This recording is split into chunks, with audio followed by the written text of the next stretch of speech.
être une salariée, être une maman, être peut-être une épouse et en plus endosser la casquette d'immopreneur. Ah, et là tu te dis, waouh, ça fait beaucoup. Comment est-ce que je vais faire? Comment assumer tous ces rôles à la fois, toutes ces responsabilités à la fois? Ça te fait peut-être peur et du coup tu ne passes pas à l'action. Si tu es concerné par ce genre de questionnement, eh ben reste sur cette vidéo jusqu'à la fin parce que je vais te donner 4 habitudes, 4 choses que j'ai dû développer pour pouvoir y arriver. Bonjour à tous et bienvenue sur cette chaîne destinée à l'investissement immobilier. Je suis Céline Dorido, je suis immopreneur et sur cette chaîne, je t'apprends à toi aussi devenir un investisseur immobilier rentable, un immopreneur, quelqu'un qui fait du business grâce à l'investissement immobilier qui gagne du gros argent, du cash flow tous les mois. Si le sujet, si la thématique t'intéresse, je t'invite à t'abonner à la chaîne, à surtout activer ta cloche de notification pour ne pas rater mes futures publications. Et la deuxième chose, regarde dans la barre de description de cette vidéo, tu trouveras des liens intéressants.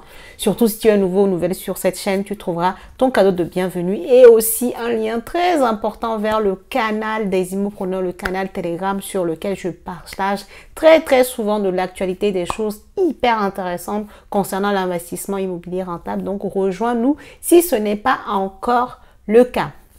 Alors comme je le disais, aujourd'hui, on va parler de cette peur d'endosser plusieurs casquettes. Comment on fait finalement? Est-ce que c'est possible d'être maman, d'être femme, d'être salariée et en plus d'être immopreneur? Alors, si tu me suis, tu peux déjà avoir la réponse à ta question qui est le fait que c'est possible. Puisque moi-même, j'ai été salariée avant de devenir 100% entrepreneur avant. Donc en 2021 encore, en 2021, début 2021, j'étais encore salariée et donc j'étais salariée. Je suis maman de 2 enfants, ça n'a pas changé. Je suis mariée, ça n'a pas changé. Je l'étais déjà. Et en plus, je faisais de l'investissement immobilier, donc j'étais immopreneur. Et j'avais commencé depuis 2020 déjà à rentrer dans l'entrepreneuriat pur. Aujourd'hui, la vidéo va s'adresser beaucoup aux dames. Maintenant, il y a des messieurs également qui peuvent être intéressés parce qu'on peut être salarié, hein, un homme salarié, papa d'enfants, marié et aussi assumer un rôle d'entrepreneur, d'immopreneur. Donc, ça peut aussi vous concerner. Mais étant moi-même maman, c'est vrai que j'adresse beaucoup cette vidéo donc aux dames qui se posent cette question-là, qui se demandent si c'est possible, qui se demandent si elles vont pas être débordées, qui se demandent comment elles vont faire tout simplement pour pouvoir aujourd'hui, avec tous les rôles qu'elles ont de maman, de salarié et tout, pouvoir entreprendre dans l'immobilier, être une immopreneur. Donc, je vais répondre à cette question en prenant moi-même ce qui a fonctionné pour moi, ce que j'ai fait, les habitudes que j'ai dû développer ou des qualités que j'ai dû développer ou des comportements en fait que j'ai dû modifier pour pouvoir y arriver et continuer d'y arriver puisqu'aujourd'hui, même si je ne suis plus salarié, je suis entrepreneur, je gère mon parc immobilier, ok? Donc, on va commencer tout de suite par la première chose, la première habitude que j'ai dû développer, qui a été très bénéfique à l'époque quand j'étais encore salariée, et ben c'est l'organisation. Tu sais, si tu t'intéresses à l'investissement immobilier, tu sais du coup que il va te falloir faire tes recherches de biens immobiliers. D'accord? Donc, pour faire tes recherches de biens immobiliers, il faut que, bien entendu, tu sois dans, voilà, le VIP market, avoir un réseau d'agents immobiliers. Ça te demande d'aller faire d'abord des visites. Et bien avant ça, il faut commencer à regarder des annonces et tout ça. Donc, c'est en fait des actions comme ça que tu dois faire dès le départ.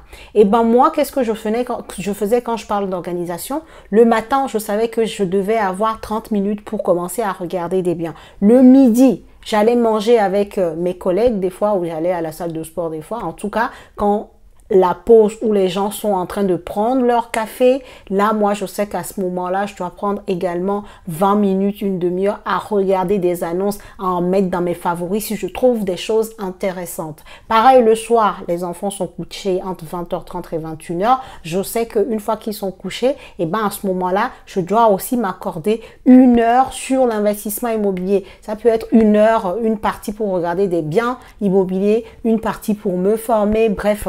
En fait, j'étais organisée comme ça. Toutes mes journées étaient organisées pour pouvoir laisser du temps à l'investissement immobilier. D'accord? Donc, l'organisation a été quelque chose que j'ai dû mettre en place de fou pour ne pas surtout rater les bonnes annonces parce que les biens très intéressants, il y a beaucoup de personnes qui les reconnaissent. S'ils sont investisseurs comme moi, ils les reconnaissent. Et donc, si je veux aller vite, si je veux pouvoir être parmi les premiers à voir ces annonces, donc cette organisation était vitale en fait. Donc, organisation, ça c'est la première chose que j'ai dû améliorer dans mon quotidien, être organisé, savoir que le matin quand je me réveille, les enfants sont en train de manger, je regarde mes annonces à midi, à la pause café où les collègues sont en train de rigoler, moi je suis en train de, sur mon téléphone. Le soir, les enfants couchés, et ben je fais ça pendant un moment également. Donc, l'organisation pour bien intégrer toutes les actions liées à l'investissement immobilier dans mon quotidien. Deuxième habitude, deuxième qualité que j'ai dû développer, c'est la discipline. La discipline, la team. Pour moi, la discipline, c'est de pouvoir maintenir l'organisation qu'on s'est fixée, se maintenir dans une action qu'on s'est engagé à faire, à le faire de manière répétitive. Donc, cette action-là, même si on n'est pas motivé, c'est ce que j'appelle la discipline. Donc, tout à l'heure, je te disais dans le point 1 que j'avais mis en place une certaine organisation pour bien intégrer l'investissement immobilier dans mes actions au quotidien. Ok? Donc, le 2, c'est donc la discipline. Faire en sorte de respecter cette organisation-là, que je sois motivée ou pas. Je l'ai tellement fait qu'à un moment, même aujourd'hui, c'est-à-dire aujourd'hui, il n'y a pas un jour sans que je n'aille regarder ce qui se passe sur les sites d'annonces immobilières. Tu vois ce que je veux dire? C'est devenu une habitude, tellement je l'ai ancré, tellement j'étais en mode discipline. Tellement l'organisation que je m'étais mise en place, je faisais tout pour la respecter, c'est devenu une routine. Tu vois ce que je veux dire? Et arrivé à ce niveau-là, et ben t'es un peu relax parce que tu ne subis plus les choses, tu ne les fais plus parce que faut les faire, mais tu les fais parce que c'est ta routine, c'est rentré dans ton habitude quotidienne en fait. La troisième chose que j'ai dû également faire, ça va peut-être te parler. Et la quatrième est encore plus puissante. Reste jusqu'à la fin de cette vidéo. La quatrième est encore plus puissante. Déjà, la troisième chose que j'ai dû améliorer ou que j'ai dû faire plutôt, on va dire ça comme ça, c'est cette notion de sacrifice. Le sacrifice, tu sais, avant moi j'étais beaucoup fan de séries télé, séries américaines, séries policières, voilà, tout ce qui tourne sur la médecine. Je suis très curieuse de ça, donc je regardais beaucoup de séries. Et en fait, quand je parle de notion de sacrifice, c'est de pouvoir mettre ces choses de côté.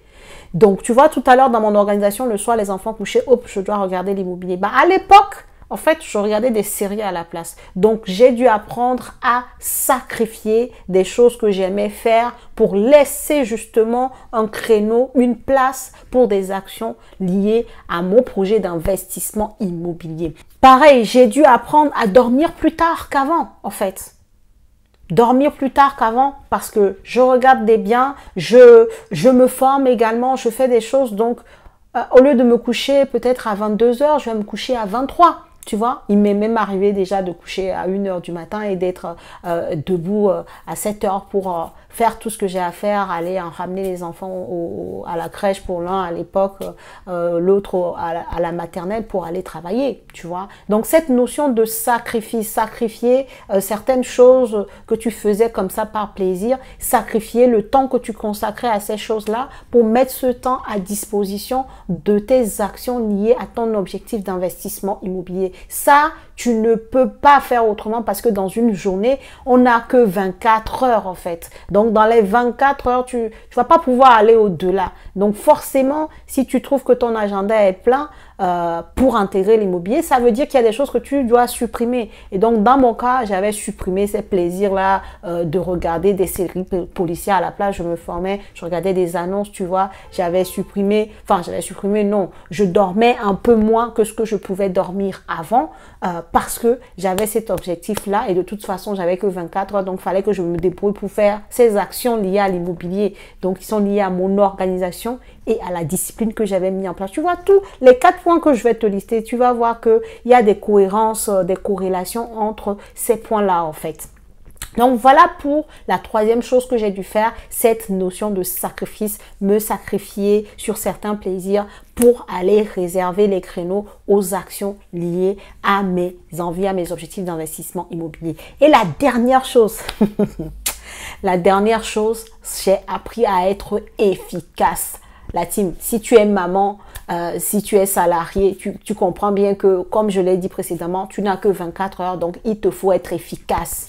Pour être dans la course de l'investissement immobilier avec les autres, il va te falloir être efficace. Alors, comment j'ai emmené cette efficacité-là? La première chose, c'est que je me suis formée, du coup, en fait. Je me suis formée. J'ai commencé comme tout le monde, hein, je ne vais pas te mentir. J'ai regardé des formations, entre guillemets, des vidéos gratuites sur YouTube. J'ai lu des blogs sur l'immobilier, mais à un moment donné, ça prend trop de temps, en fait. Ça prend trop de temps. Et à chaque fois, quand tu fais des visites et tout, tu as 10 000 questions. Tu les poses à qui, en fait? Tu ne sais pas. Donc, des fois, tu vas regarder comme des gens qui m'envoient des messages sur Instagram, mais des fois, vos messages, je ne les vois pas tout de suite. Et puis, moi, je consacre plus mon temps aux personnes qui ont payé pour avoir mes services qu'aux personnes qui veulent juste prendre plein d'informations sur moi, tu vois. Donc, résultat, tu as des questions, tu n'as personne à qui les poser. Tu poses ça sur Internet en te croisant les doigts pour que la personne à qui tu as posé la question sur Internet te réponde. Moi, j'avais fait un autre choix. Je m'étais formée. J'avais un groupe privé avec les personnes dedans et la personne qui nous formait. Et donc, je pouvais poser mes questions. C'est ça pour moi une façon d'amener mon efficacité. Donc, je n'étais pas là à tâtonner, à avoir plein d'informations. J'avais les informations étape par étape, comme ce que je propose aujourd'hui dans ma propre formation, en fait. Étape par étape, comme ça, pour que quand je rentre dans le truc, j'ai pas à avoir 10 000 informations. Je sais de A à Z ce que je dois faire. Et en plus, j'ai une communauté à qui je pose mes questions et qui sont réactives. Et ça me permet d'être efficace, de ne pas perdre le temps. Quand un bien n'est pas intéressant et si j'ai un doute, je sais à qui demander pour aller plus vite, être efficace. Quand le bien est au top, je sais comment faire pour pouvoir me dire, ok, ce bien-là, je sais qu'il est pas mal, donc je vais pouvoir me positionner rapidement. La notion d'efficacité va du coup avec la notion de rapidité. Ça, c'est quelque chose que j'ai dû apprendre et tu es obligé en fait. Parce que, encore une fois, tu n'as que 24 heures dans une journée et tu es maman. On sait que les enfants, ça peut prendre du temps. Le travail, ça prend du temps. Donc, comment tu veux être dans la course avec d'autres investisseurs si tu n'es pas efficace? Il faut que tu sois efficace. Il faut que tu saches détecter ton bien immobilier. Il ne faut pas que tu sois débordé par plein de canaux d'information. Il faut que tu aies un canal privilégié. Si c'est dans une formation, c'est un canal privilégié pour avoir toutes les informations nécessaires sur l'investissement immobilier. Avoir un réseau d'investisseurs avec toi à qui poser tes questions ou la personne qui te forme, peu importe. Avoir un truc, quoi. Avoir un pied dans ce milieu-là avec des personnes qui ont déjà fait ce que tu souhaites faire. Tu vois ce que je veux dire? Donc, voilà tout ce que moi, j'ai mis en place pour pouvoir y arriver en tant que salarié à l'époque, maman, épouse et maintenant du coup immopreneur. Voilà ce que je voulais te partager. Dis-moi, toi, comment tu fais au quotidien pour t'organiser, pour faire en sorte de pouvoir aller chercher ton bien immobilier rentable. Ça ne peut que intéresser d'autres personnes, ça peut aider d'autres personnes. Si la vidéo t'a plu, n'hésite pas à la partager, à la liker, bien entendu. Abonne-toi à la chaîne si ce n'est pas encore fait. Et moi, je te dis à la prochaine vidéo.